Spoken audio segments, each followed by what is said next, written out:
اخبار کوتاه، دقیق و مهم روز سه شنبه.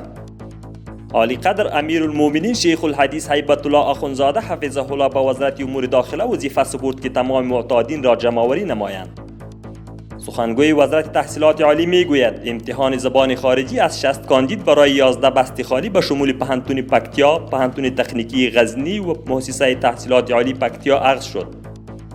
معتادین جمع‌آوری شده به مواد مخدر میگوید امارت اسلامی اولین حکومتی است که به معتادین توجه نموده است. سخنگوی امارت اسلامی محترم ذبیح الله مجاهد میگوید به نام مقاومت اکنون چیزی بر روی زمین وجود ندارد. حتی یک قریه وجود ندارد که تحت کنترل و تسلط امارت اسلامی نباشد.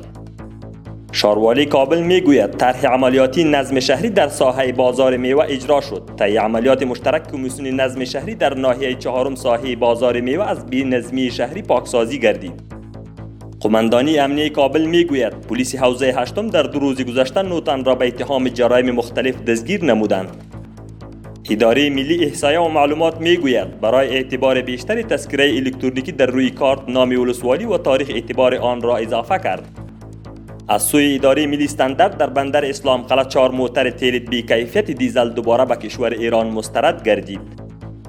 وزارت فواید عامه میگوید امروز در سالنگ ها هوا ابری است و این شهرها برای رفت و آمد ترافیک باز است.